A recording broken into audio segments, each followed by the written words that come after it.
좌우 앞뒤에 있는 우리 형제 자매와 한번 인사하겠습니다. 샬롬, 샬롬. 반갑습니다.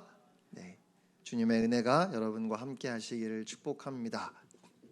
한번 따라하겠습니다. 그를 죽이려 하신지라. 네, 제목이 조금 그렇죠. 네, 제 잘못이 아닙니다. 제가 몇 주 동안 태국 단기 선교, 캄보디아 단기 선교, 일본 단기 선교가 연이어 있었기 때문에 여러분에게 소명에 관해서 설교하면서 출애굽기 3장과 4장을 본문으로 말씀을 나누었는데 3주 전에 하나님이 모세에게 화를 내시면서까지 모세를 끝내 보내시는 그 말씀을 설교하고 나서 한 분이 저를 찾아오셨어요. 그런데 목사님, 하나님이 그렇게 모세를 보내시고 바로 이어서 모세를 죽이려 하셨습니다. 그 말씀은 도대체 어떻게 이해를 해야 합니까? 라고 물으셨습니다. 그러면서 아직까지 어떤 목사님도 그 본문을 설교하시는 것을 못 들어보셨다고 하셨어요.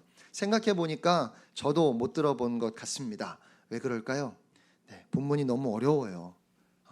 그런데 그 성도님이 저에게 그렇게 말씀하셔서 제가 얼떨결에 이 본문을 설교하겠다고 했습니다. 그리고 지난 3주 동안 제가 참 고민을 많이 했습니다. 네, 오늘 본문 말씀은 이해하기 쉽지 않은 말씀입니다. 일단 하나님이 누구를 죽이려고 하셨는지에 대해서부터 논란이 있어요. 본문을 보시면 여호와께서 그를 죽이려 하셨다라고 인칭 대명사가 쓰여서 그가 모세를 말하는 건지 아니면 모세의 아들을 말하는 건지에 대해 의견이 분분합니다. 또 만약에 하나님께서 모세를 죽이려 하셨다면 구체적으로 어떻게 하신 건지도 알 수가 없어요. 그리고 십보라가 할례를 생각해낸 것도 신기하고 즉각적으로 돌칼을 가져다가 아들의 포피를 베어서 그렇게 할례를 행한 것도 신기합니다. 그래서 이 사건을 기록하면서 많은 부분들이 좀 생략된 것이 아닌가 싶기도 하고 정확하게 알 수 없는 부분이 많이 있지만 한편으로 분명한 것은 모세가 아들에게 할례를 행하지 않아서 하나님께서 진노하셨고 십보라가 즉각 할례를 행함으로 하나님의 진노를 누그러뜨린 것은 분명한 것 같습니다. 저는 하나님이 모세를 죽이려 하셨다 보는 것이 맞다고 생각하고 그래서 왜 하나님이 모세를 죽이려 하셨는지에 대해 오늘 여러분과 함께 생각해 보고 싶습니다. 하나님이 떨기나무의 불꽃으로 모세 앞에 나타나셨습니다. 모세야, 모세야, 그 이름을 부르시면서 이스라엘 민족을 구원하라는 사명을 주셨습니다.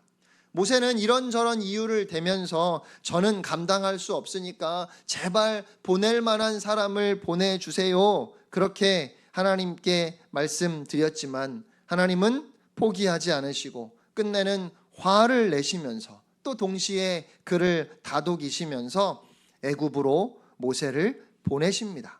그래서 모세가 40년 만에 애굽으로 돌아갑니다.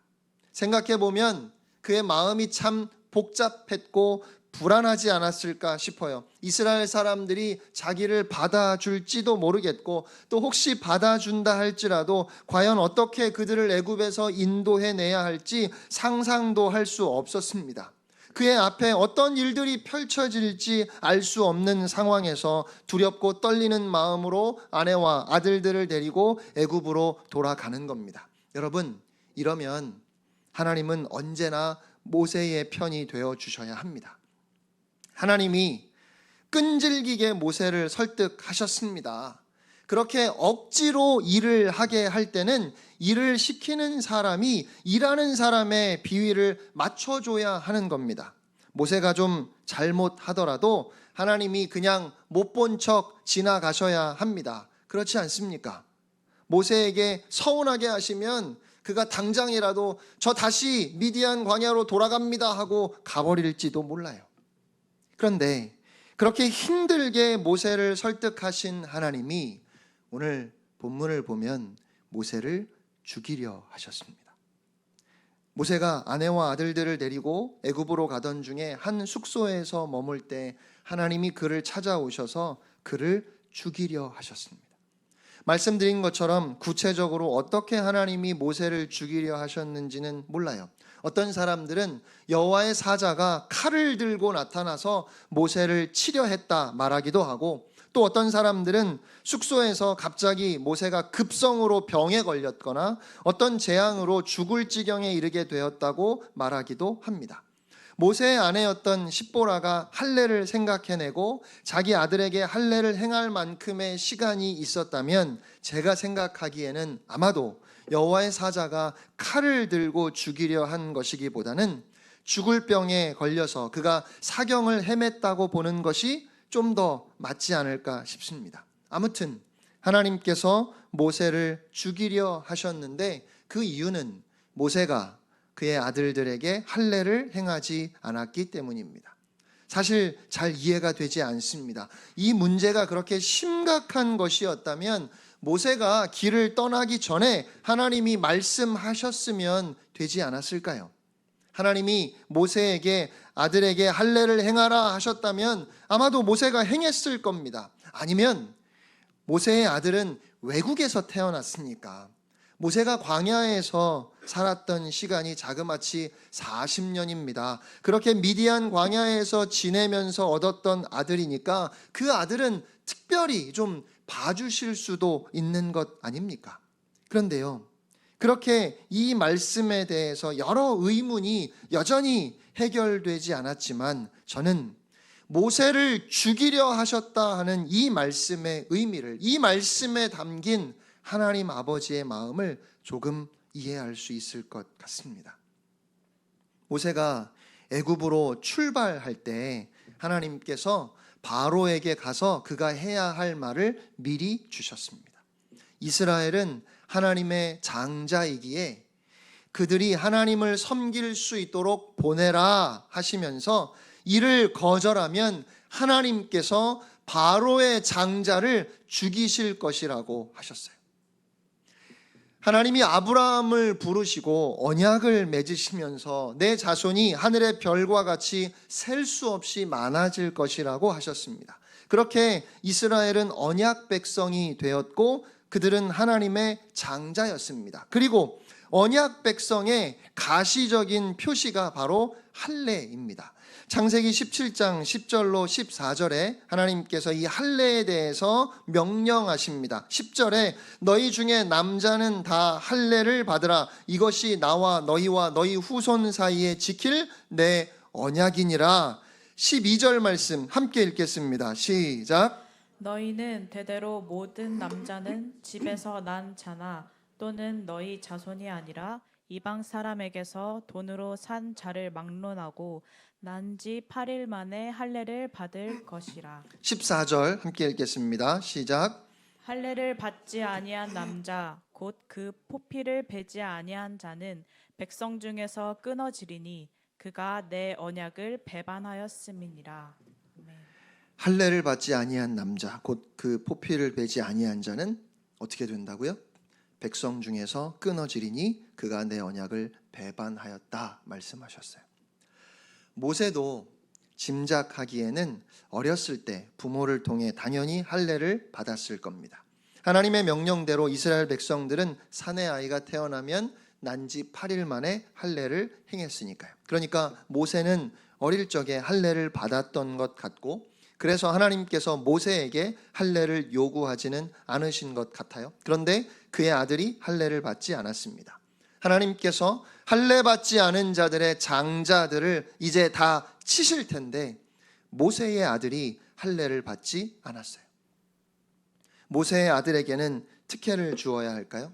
물론 하나님이 봐주신다고 해도 이해할 수 있을 것 같습니다. 그래, 너는 내가 특별히 부른 사람이니까 너의 아들은 할례를 받지 않았지만 내가 할례 받지 않은 자의 장자들을 모두 칠 것이나 너의 아들만은 내가 살려주리라. 하나님이 그렇게 말씀하셔도 되지 않겠습니까? 살려주실 수 있는 것 아닌가요? 싫다는데 끈질기게 설득하셔서 나중에는 화를 내시면서까지 그에게 일을 맡기시고는 지금 아들에게 할례를 행하지 않았다고 하나님께서 모세를 죽이려고 하시는 겁니다. 그런데 여러분, 저는 오늘 본문에서 바로 이 사실을 아는 것이 정말 중요하다는 생각이 들었습니다. 웨스트민스터 신학교의 구약학 교수였던 피터 엔즈 박사는 오늘 본문의 사건을 설명하면서 하나님께서 부르셨다는 것과 하나님의 법대로 하나님의 명령에 순종함으로 행해야 한다는 것은 전혀 다른 별개의 것임을 명심해야 한다고 했습니다. 무슨 말인가 하면 쉽게 말해서 목사니까 하나님이 봐주신다고 생각하면 안 되고, 선교나 구제, 봉사를 위해서라면 불의한 일이라 할지라도 하나님이 눈 감아 주실 것이라고 생각하면 안 된다는 말입니다. 하나님께서 사랑하셔서 부르시고 하나님이 그들의 하나님이 되셨다 할지라도 그래서 하나님이 그 백성의 죄를 그냥 덮어주시는 것은 아니라는 말이지요.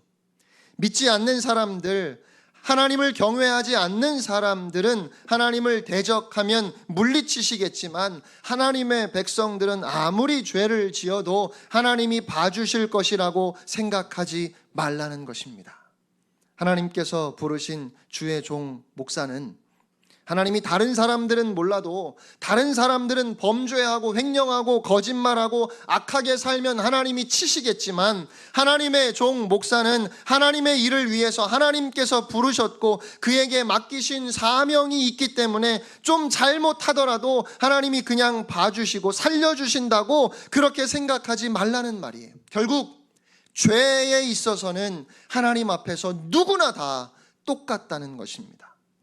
그래서 피터 엔즈 박사는 이 사건에 대해서 말하기를 하나님은 모세를 부르셔서 그 민족을 구원해내라고 하는 사명을 주셨고 또한 그에게 바로에게 전할 하나님의 말씀을 주시면서 내 장자를 보내지 않으면 너의 장자를 죽이리라 라고 말하라 하셨지만 하나님께서 모세가 그의 아들에게 할례를 행하지 않았을 때 언약의 표징으로 명령하신 그 할례를 행하지 않았을 때 이는 곧 언약을 배반한 것이며 그래서 백성 중에서 끊어지리라 하셨던 하나님의 말씀 그대로 하나님께서 모세를 죽이려고 하신 이 사건을 구분해서 보아야 한다는 겁니다. 하나님의 나라를 위해서 헌신했기 때문에 하나님의 소명을 받았기 때문에 웬만한 잘못을 눈 감아 주실 것이라고 생각하는 건 하나님을 심각하게 오해한 겁니다. 그런데 우리가 종종 그렇게 생각하고 또 말하기도 하는 것 같아요. 목회자의 잘못에 대해서 하나님이 큰 일을 맡기신 하나님의 종이니까 그가 감당해야 하는 사명이 크니까 작은 실수 정도는 눈 감아 주어야 한다고 그렇게 우리가 말하지 않습니까? 그런데요, 모세를 부르시고 이스라엘 백성을 바로의 압제에서 구원해내는 구약 성경 전체에서 가장 중요한 사건이라고 할 만큼 그렇게 대단한 출애굽의 사명을 모세에게 맡기신 하나님은 그가 아들에게 할례를 행하지 않아서 그를 죽이려 하셨습니다. 그러니까 우리가 이 말씀을 정확하게 이해하고 그래서 우리가 흔히 할 수 있는 잘못된 생각을 바로잡아야 한다는 것입니다. 하나님의 사명을 감당하는 우리는 그러니까 하나님이 특별히 봐주시는 것이 아니라 오히려 더 철저하게 나를 돌아보고 흠없는 그리스도인으로 서기 위해서 하루하루 두렵고 떨림으로 주님의 뜻을 이루어 가야 하는 겁니다. 하나님의 뜻을 이루기 위해서 내가 더 철저하게 하나님의 말씀에 순종해야 한다는 것입니다. 하나님께서 모세를 죽이려 하셨다는 이 말씀은 너무 뜻밖이고 또 한편으로 무서운 말씀이지만 이 말씀 속에 담긴 정말 중요한 메시지는 그러니까 회개하라는 겁니다. 회개를 촉구하시는 말씀이에요. 우리가 돌이키기를 원하시는 겁니다. 하나님께서 죽이려 하셨다는 말씀은 그만큼 심각하게 엄중하게 우리가 돌이키기를 하나님이 원하신다는 겁니다. 용서의 하나님, 자비의 하나님이시니까, 그런 하나님께서 모세를 특별히 부르셨으니까 모세의 실수와 허물 정도는 눈 감아 주시겠지 생각했다면 그건 아닙니다. 하나님은 모세가 아들에게 할례를 행하기를 원하셨습니다. 절대적으로 원하셨습니다. 하나님께서 모세를 죽이려 하셨다는 이 말씀은 그만큼 하나님의 요구가 엄정하다는 것을 우리에게 보여줍니다. 우리는 하나님 앞에서 우리의 삶을 더 진지하게 돌아보아야 합니다. 하나님은 사랑이시고 하나님은 오래 참으시는 분이니까 언제든지 용서하실 거라고, 그래서 죄를 가볍게 여기거나 죄를 즐길 수는 없습니다. 철저하게 회개하고 돌이켜야 합니다. 그런데 현대인들이 죄를 너무 가볍게 여깁니다. 죄를 지어도 애통해하며 회개하는 모습을 볼 수가 없습니다. 목사들이 죄를 짓고 난 다음에도 하나님 앞에서 가슴을 치며 울지 않습니다. 그 이유가 하나님은 사랑이셔서 우리가 그렇게 철저하게 돌이키고 회개하지 않아도 용서해 주실 것이라고 하는 생각 때문이라면, 하나님이 모세를 부르셨다는 말씀과 그 자식에게 할례를 행하지 않으므로 하나님이 모세를 죽이려고 하셨다는 이 두 말씀을 우리가 각각 우리의 마음속에 깊이 새겨야 할 겁니다. 자녀가 자꾸만 잘못된 길로 가고 부모의 마음을 아프게 하는데, 그런 자녀가 염려되어서 부모가 너 정말 계속 이렇게 살면, 너 돌이키지 않으면 너와의 연을 끊겠다고 말한다면, 그래서 정말 그 연을 끊을 수 있을까 하는 건 핵심이 아니지 않습니까? 그렇게 말하는 부모의 마음을 헤아리지 못하고 돌이키지 않는다면 그것이 정말 문제 아닙니까? 똑같은 실수를 반복하는 자녀에게 부모가 너 이번이 마지막이야 라고 말을 한다고 해서 자식을 향한 부모의 마음에 마지막이 있겠습니까? 아무리 마지막이라고 했고 그럼에도 또 부모님의 말을 어겼더라도 잘못을 뉘우치고 돌아온다면 또다시 자녀를 받아주는 것이 부모의 마음 아닙니까? 마지막이라고 말했기 때문에 뉘우치는 자녀를 받아주지 않는 부모는 없습니다. 하지만 너 이게 마지막이야 라는 그 말이 진짜 마지막이 될 수 있습니다. 언제일까요? 언제 그렇게 될까요? 이번이 마지막이라고 말하는 그 부모의 심정을 헤아리지 못하고 절대로 마지막일 수 없지, 또 용서하실걸, 이런 마음으로 여전히 마음을 놓을 때, 나는 언제든지 돌이킬 기회가 있을 것이라고 생각해서, 하나님은 오래 참으시는 분이니까 끝까지 용서해 주실 것이니까, 그래서 여전히 죄를 즐기고 그 죄를 가볍게 여긴다면 아무리 많은 기회가 주어진다 할지라도 그에게는 기회가 없는 겁니다. 하나님이 모세를 죽이려 하셨습니다. 십보라가 즉각 할례를 행하지 않았다면 정말 죽이셨을까요? 물론 그렇게 물을 수도 있겠지만, 애굽의 장자를 죽이시겠다 하시고 언약 백성으로서 모세의 아들에게 할례를 요구하시는 그 하나님 아버지의 엄정하심 앞에서 그건 중요한 질문이 아닙니다. 오늘 하나님은 하나님의 법을 절대로 가볍게 여기지 말라 하십니다. 여러분, 하나님의 오래 참으심에는 끝이 없습니다. 하나님은 오늘도 또다시 우리에게 기회를 주십니다. 하지만 하나님은 그렇게 오래 참으시는 분이기 때문에 내 마음대로 살아도 하나님이 나를 어떻게 하지 않으신다, 결국은 나를 받아주실 것이라고 그렇게 생각하는 분이 계시다면 기억하셔야 합니다. 하나님의 오래 참으심에는 끝이 있습니다.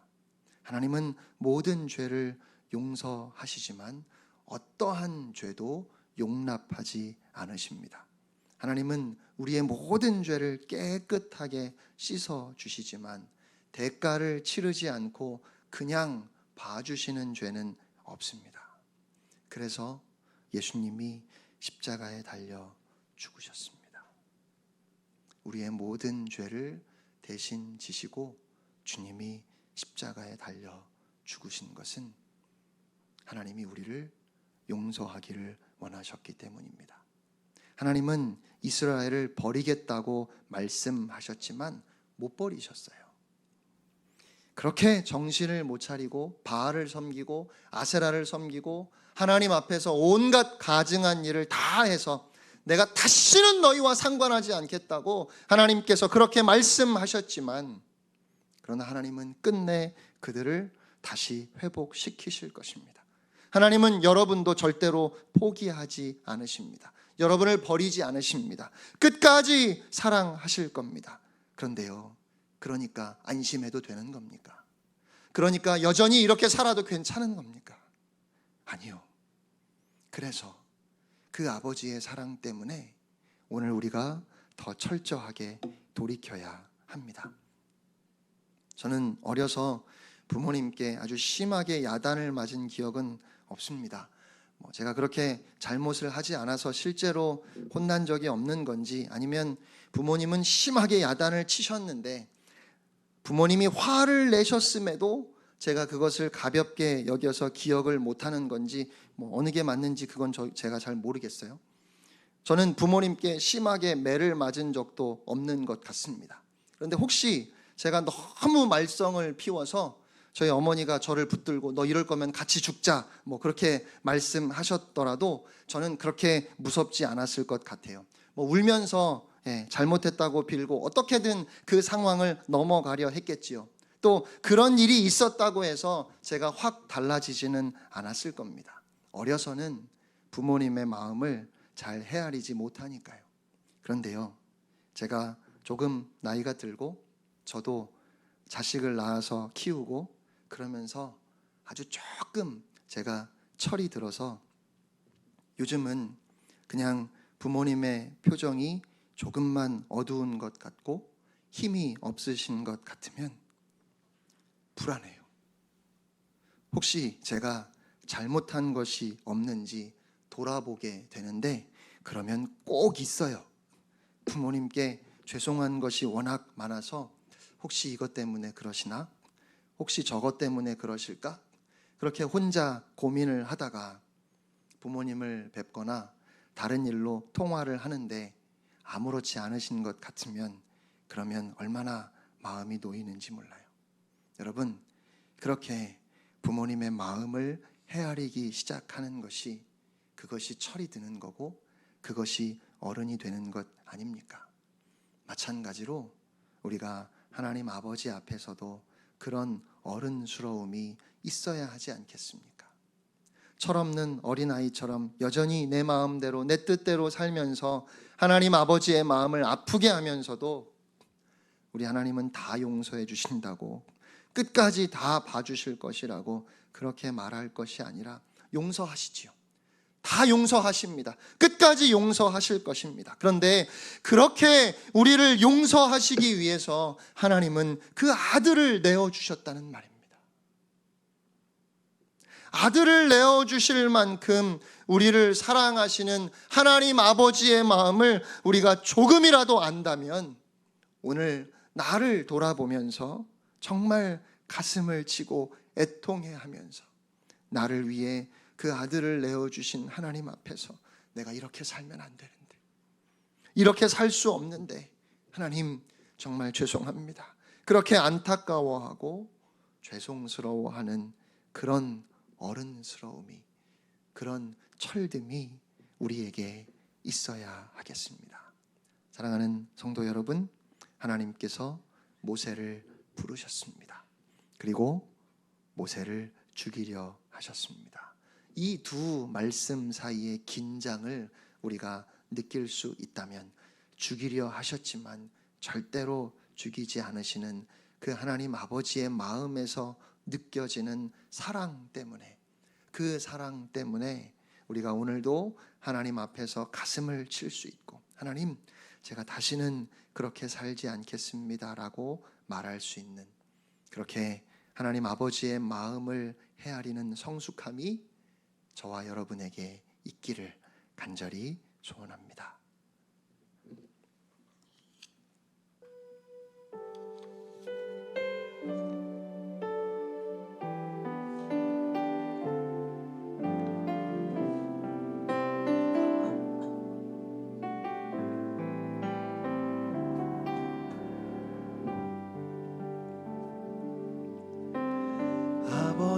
사랑 내가 노래해. 아버지 은혜 내가 노래해. 그 사랑 변함없으신 거짓 없으신 성실하신 그 사랑 상한 갈대 꺾지 않으시니 꺼져가는 등불 끄지 않는 그 사랑 변함없으신 거짓 없으신 성실하신 그 사랑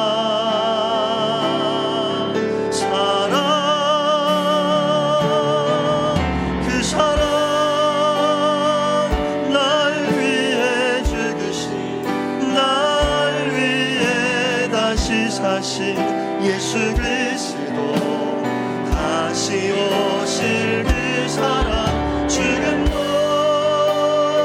생명도 천사도 하늘의 어떤 권세도 끊을 수 없는 영원한 그 사랑 예수 그 사랑 날 위해 죽으신 날 위해 다시 사신 예수 그리스도 다시 오실 그 사랑 죽음도 생명도 천사도 하늘의 어떤 권세도 끊을 수 없는 영원한 그 사랑 예수. 우리 시간 다 같이 기도하기를 원합니다. 모세를 죽이려 하셨다는 그 말씀 앞에서 우리를 돌아볼 수 있기를 원합니다. 우리가 돌이켜 거룩하신 하나님 앞에 거룩한 주의 자녀로 빛으로 살아가기를 원하시는 하나님 아버지의 마음을 우리가 알아서 그 마음을 헤아리며 한 주간도 두렵고 떨림으로 우리 안에 하나님의 성품을 이루어가는 모두가 되게 하여 주시옵소서. 다 같이 합심해서 기도하겠습니다. 살아계신 하나님 아버지,